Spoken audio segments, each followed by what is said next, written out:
ये इतना बेखौफ ये पिता हो सकता है जो अपनी बेटी की डेड बॉडी को इस तरह से घसीट कर ले जाए? ये सवाल खड़े करता है कि आखिरकार देश में क्या लड़कियों को लेकर उनकी सुरक्षा को लेकर कोई डर या फिर कोई खौफ नहीं लगता लोगों को? किसी तरह से वो अंजाम दे सकते हैं इस तरह की घटनाओं को? चाहे वे पिता हो कोई दूसरा शख्स हो, उसके अंदर डर होना चाहिए कि उसकी बेटी है, लेकिन उसकी बेटी की हत्या करके क्या वो इस तरह से निर्मम तरीके से उसकी डेड बॉडी को घसीट कर लेकर जा सकता है? हमारे साथ संवाददाता पुनीत परिंजा जुड़ गए हैं। पुनीत, ये जो तस्वीर है इसमें सबसे खौफनाक ये मंजर है कि किस तरह से डेड बॉडी को घसीट कर ले जाया जा रहा है, जो रोंगटे खड़े कर देता है। जी, जाहिर तौर पर क्योंकि काफी रोंगटे खड़े पर एक पिता जो है उसका अपनी बेटी शक होता है। उसके बाद जैसे बेटी घर से आती है, वो बाहर चल जाती है, जैसे वो घर पर आती है तलवारों से करके उसकी हत्या कर जाती है, बल्कि उसके पैरों पर। पुनीत, ये जो आप तस्वीरें देख रहे हैं, आपसे हम बात करेंगे, लेकिन ये तस्वीर आप देखिए किस तरह से यहां पर एक पिता अपनी बेटी के शव को घसीटता हुआ ले जा रहा है।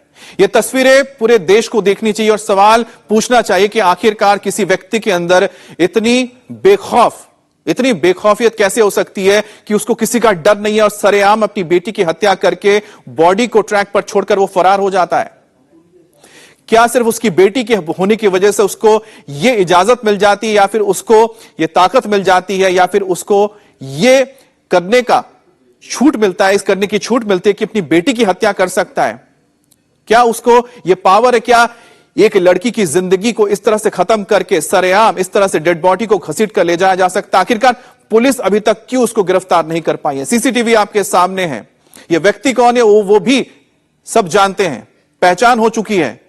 उसके बावजूद भी इस तरह के शख्स को सरेआम खुला घूमने की इजाजत नहीं हो सकती है, क्योंकि उसको कोई छूट नहीं मिली कि वो अपनी बेटी को इस तरह से हत्या करके इस तरह से घसीट कर लेकर जा सके, क्योंकि ये किसी सभ्य समाज कभी इजाजत नहीं देता है। खासतौर पे 21वीं सदी के भारत में तो यह कतई बर्दाश्त नहीं हो सकता है।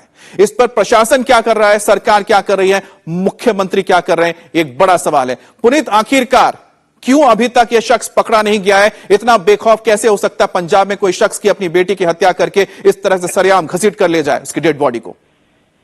बिल्कुल बिल्कुल, और ये रोंगटे खड़े कर देने वाली तस्वीर है जिस तरह से एक बाप जो है वो अपने बेटी की निर्मम तरीके से हत्या करता, ना सिर्फ हत्या करता है बल्कि जब बेटी घर आती है पहले तलवारों से वार करता है और उसके बाद उसके ही दुपट्टे से उसके पैरों को बांधकर अपनी बाइक से बांध देता है और 330 मीटर तक घसीट कर लेकर जाता है। और ये सिर्फ जो घटना है वो वहां लगे सीसीटीवी कैमरे में कैद हो जाती है और उसके बाद उसके शव को एक रेलवे लाइन के पास फेंक कर वो फरार हो जाता है। उसने न सिर्फ उसने अपनी बेटी को मारा बल्कि जो घर वाले थे उनको भी उसने धमकाया।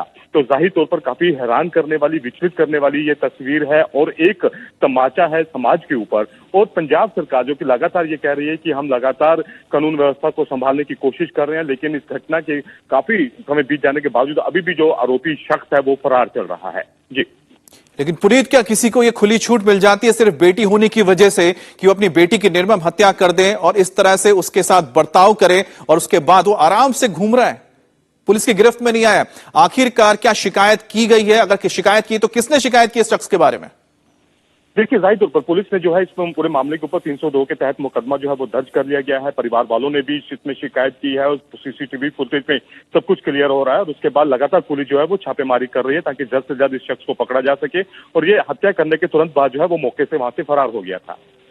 लेकिन पुनीत, सबसे हैरानी इस बात की होती है कि किस तरह से जब पार्लियामेंट के अंदर मणिपुर की घटना को लेकर आवाज उठती है, लेकिन क्या कोई भी पंजाब हो, राजस्थान हो, यहां पर जिस तरह से बेटियों को अत्याचार हो रहा है, मध्य प्रदेश, कोई भी आप उठा लीजिए राज्य, बंगाल हो, क्या उसकी चर्चा कोई करने को तैयार नहीं है? इस तरह की तस्वीर के लगातार आती रहेंगी। क्या सिर्फ मणिपुर को राजनीति के लिए इस्तेमाल किया जाएगा नाम, और पूरे देश के अंदर चर्चा होनी चाहिए आखिरकार देश की बेटियों की सुरक्षा के लिए कौन जिम्मेदार है? हर एक शख्स जिम्मेदार है, हर एक सरकार जिम्मेदार है, इससे कोई बच नहीं सकता।